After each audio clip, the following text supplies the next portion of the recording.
Hey there, pre-algebra students. I hope you're having a good day. Here we are with our last new lesson before a nice long Easter break. I hope that you understand it and are able to get a lot out of it. We already did kind of half of the legwork for this already, and the assignment that I made for you has only 5 graphs to make. So I made it a reasonable thing so that you can practice and make sure that you know what you're doing and hopefully do a really good job on the few problems that you have rather than a whole bunch of problems and getting stuck. So I want you to put your full effort into doing these things and doing them well. So we're going to work on graphing linear equations here. When we make a graph, it means that we're going to put all of the ordered pairs that you got last week when you were doing it onto a graph. And the idea of them being linear means that these specific types of graphs turn out to make a nice straight line when you put all those ordered pairs together. So let me just remind you what we did last time that I taught you was you were supposed to find 4 solutions to an equation. So just to reiterate, you got to pick your own x's, you plugged them into the equation, you got y's that came out the other side, and you wrote them as ordered pairs, but we didn't get around to graphing them yet. So what we want to do today is follow the directions that say graph y equals 2x minus 3. So when you graph y equals 2x minus 3, it means that you're going to do the same thing that you did here, but then you're going to actually put them onto a graph. So here we have the same equation. You've already done this process because this is what you do when the directions say graph. You need to find some ordered pairs. I'm telling you, I want you to find 4 because even though you can establish a pattern with left points, you need to get used to seeing what really is happening in these. So you're going to take those 4 points that you found. You're going to make an x-axis and a y-axis. Oh, that's white. I meant for it to be black. Let me put this in. Change that over. Get rid of this one. All right, let's make our lines here. So we're going to make our y-axis. You're going to take and do your very best. If you do not have graph paper, you need to still make it look as if you're using graph paper. You might even want to find some graph paper to download and print if you don't have any, but it's best if you do it on graph paper. And when you do your quiz and you need to submit certain graphs, I need it to be a really, really good one. And if you're using regular paper, I want you to make a grid so that you can have that. So if you have access to being able to make one, that's actually way better. Okay, so we're going to graph these ordered pairs that we found. We have 0, 3, 0, negative 3, so that goes this way. There's 0, negative 3. We have 1, negative 1. We have 2, 1. And we have 3, 3. So what you need to do then is you need to take a ruler or a straight edge and you need to make a line that goes right through those points. Okay, the reason we're making the line, well, first of all, it's a linear graph, but not just because it's called a linear graph, because what we see is that those 4 dots ended up being in a straight pattern. So when you graph it, you not only include those 4 dots, but remember I said you could pick whatever points you want. There are a whole bunch of other ordered pairs that also make this equation true. And they all lie along this line. Notice that I've got arrows on the ends of these lines. That means that it goes on and on and on forever. I need, when you make a graph, I need you to include your x-axis and your y-axis. I want them labeled like that, x and y. I want the dots put on there that from the ordered pairs that you found. And you need to make a nice straight line with arrows because those arrows tell me, Mrs. Dowdy, I understand that it doesn't just stop with these 4 dots it isn't just making a dot to dot, but it goes on forever beyond them. So that's what those arrows actually tell me when you put them on there. When you don't put them on there, I'm thinking, oh, they don't understand that it goes on and on forever and that there are more and more and more ordered pairs that make that true. Okay, so it's very important that you put all those things on there. I'm going to pull another example from one that we already worked on. And actually, somebody asked a question about this one, so I want to talk about it for a little while. When you said find the solutions to x plus y equals 4, you were looking for combinations of numbers that when you add them together, you get 4. X plus y is going to be 4 all along. So whatever numbers you pick have to be able to be added together to give you 4. Even if you have a positive and a negative, as long as you add them together and you get 4, it's one of the solutions to that equation. And you can imagine that there are thousands more in there. 3 and 1 would do it also, and so on and so forth, 6 and negative 2. So there's millions of those solutions. So what we want to do is we want to follow the direction that says graph it. So I have these ordered pairs that you found or we found before when we did the work. We're going to create a y-axis and an x-axis. Here's my y-axis. Here comes my x-axis. Okay, this is nothing new. You've been graphing points for at least a couple years now, so you've got to be able to do that. So we've got our x. If it will allow me, it will later, I know. Now I want to put my dots on here. I've got my ordered pair 0, 4. 1, 2, 3, 4. There's one. I've got 1, 3. There's one. I have 2, 2. And then 5, negative 1. And it's kind of good to have this one that's like not right up against, but what we can see is that it does actually make a straight line.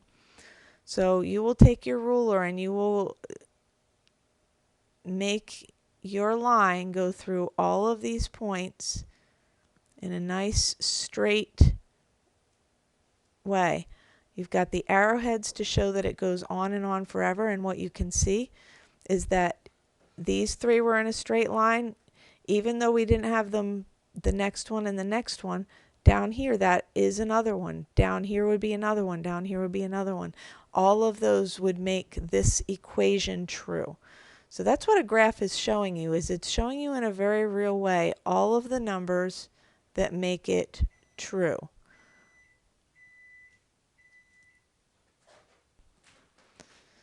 All right, and do not forget to label your x and y axis. Also something that's important when you do these graphs. So we need to take a look at a couple to do from scratch. Okay, just because we did this a few days ago, I want to make sure that you're able to go ahead and find various numbers to put in. Okay, so we're going to look at the equation y equals 1/3 x plus 1. So I want to take a look at that.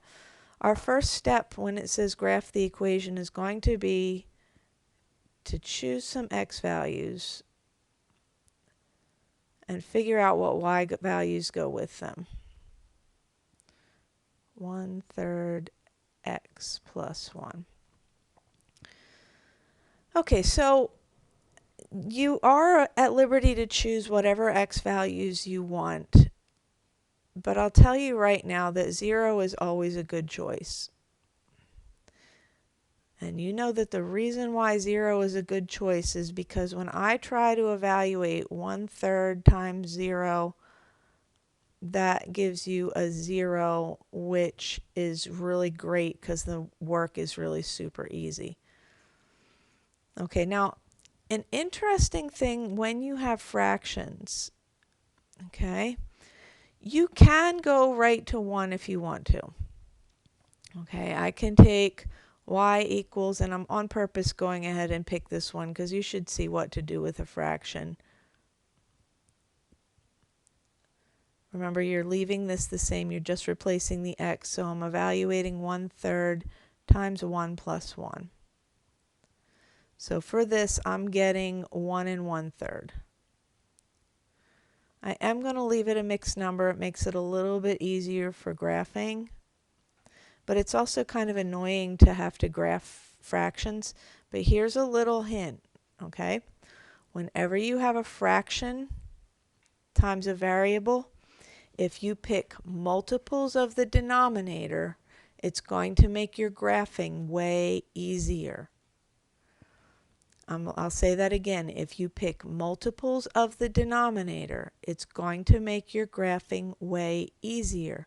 So for example, 3, 6, 9, 12, 15 are all multiples of 3, and that will make your life easier. So I'm going to pick 3, and you're going to see why in a second here. Because when I take 1/3 times 3, 1/3 times 3 over 1 gives you 1, which is nice, easy math. It gives you a nice ordered pair with whole numbers rather than fractions. I said multiples of the denominator, 3, 6, 9, 12. You can pick the fraction ones if you want, but your life will be much easier for the graphing if you do this way. 1/3 times 6 plus 1. 1/3 times 6 plus 1.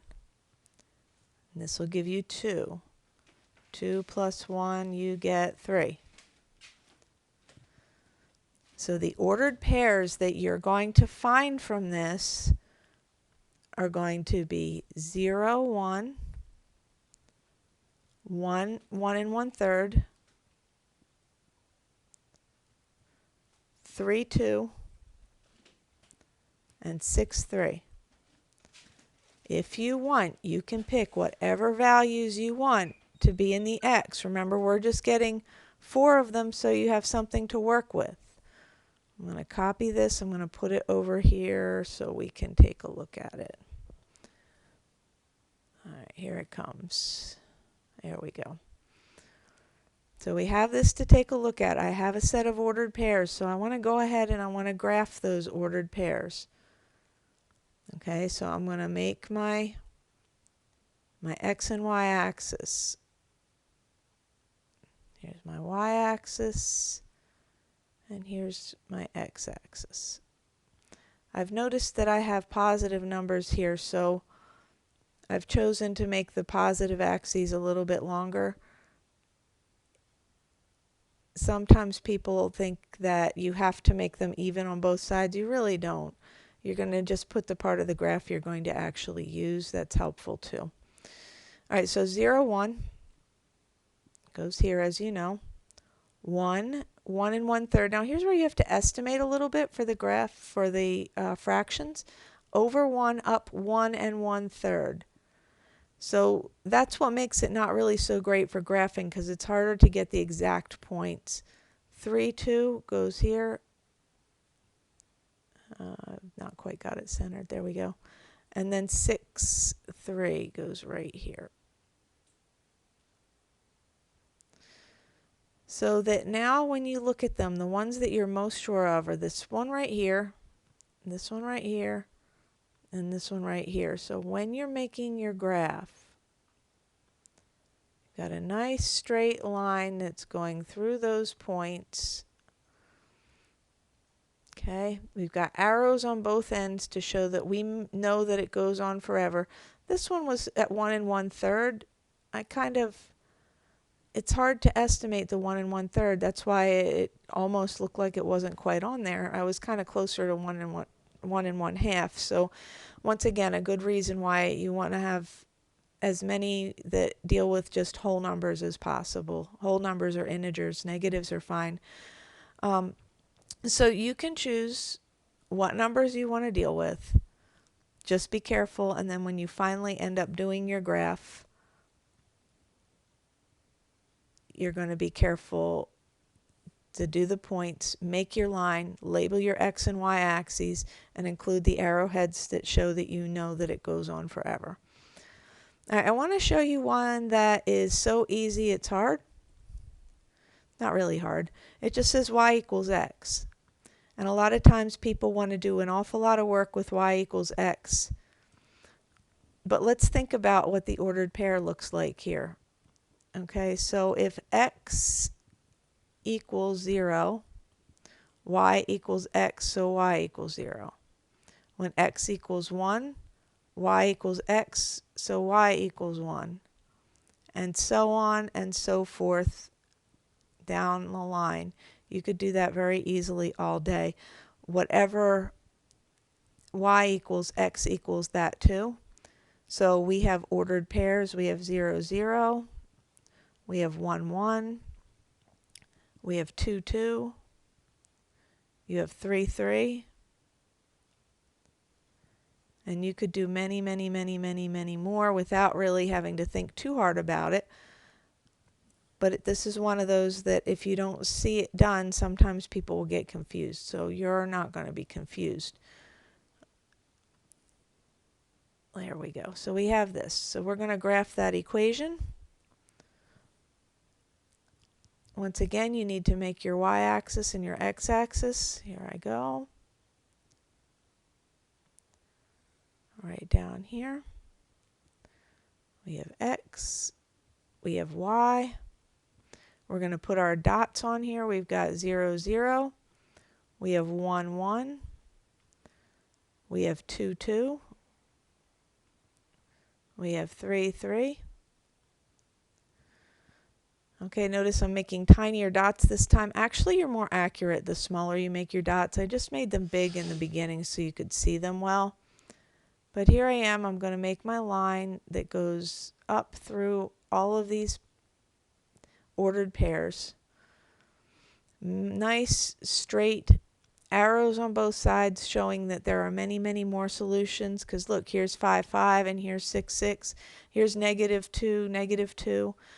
All those work in that equation. Okay? So these all are linear equations because their graphs make a line. Some of them tilt down, some tilt up. And then I have just one more type that I want to take a look at with you today. Once again, this is one there's not a lot of work, but we have to think it through. This looks like there's no x involved at all. But when we're trying to do a graph, we need to consider the x's and the y's. This tells me that negative 4, that y will always be negative 4. It tells us that y will always be negative 4, y always negative 4, no matter what x is.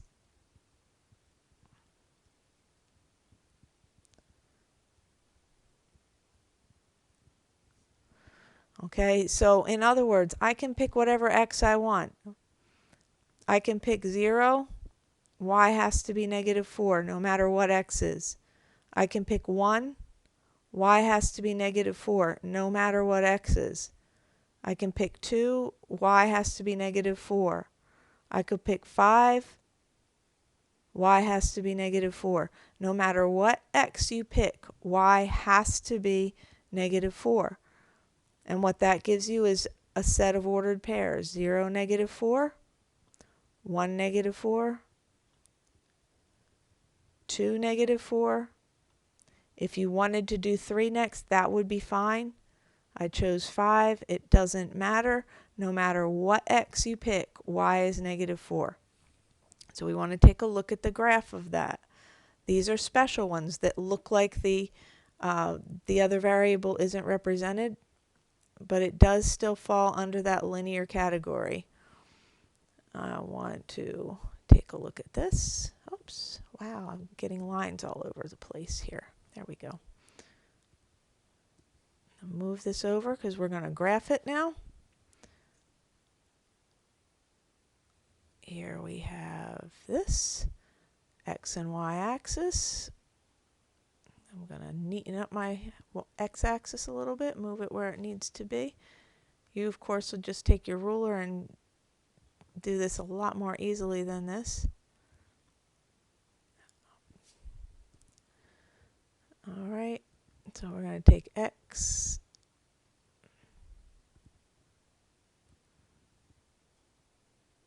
Okay, so there's our x-axis, there's our y-axis. And then we need to put our points on here that we have. We have 0, -4. I have 1, -4. I have 2, -4. I have 1, 2, 3, 4, 5, -4. And what you see is you do see a pattern, but our line happens to be a horizontal line right through there. And so our graph actually in this case is a horizontal line. It's still a line, but it's a line that goes this way because all the ordered pairs show that y is -4 no matter what. So now what you're going to do is for the assignment 75, you have 5 problems to do. It's on the assignment sheet. It's also on GradeLink. Trying to very carefully choose your problems. And so this should not take you a huge amount of time, but I want you to work carefully. I want you to do the very, very best that you can and then be ready. Tomorrow I'm going to do a quick review that goes over sections 1 through 3, and then you'll have a quiz in 2 parts. The first part will be on Wednesday. The second part will be on Thursday. And so you'll be emailing me your graphs because I need to take a look and see what you're actually writing. So that's a different instruction than what we have been doing. But the instructions are very clear on the website. Please follow them exactly so that we're all, so that I'm able to see all of your good work. Because I know a lot of you are working really super hard, and I don't want you to be frustrated as far as not turning them in right. Just please, please, please follow directions and it'll be great. And in the meantime, I'm praying for you, and I care about every one of your needs, not just math. I care about everything for you. I'm praying for your families and different things that you've asked about. And I'll just challenge you this week to, especially as we get ready for Easter, just be thinking about what God did for you. And I really look forward to seeing you hopefully very soon. God bless you. Have a great day.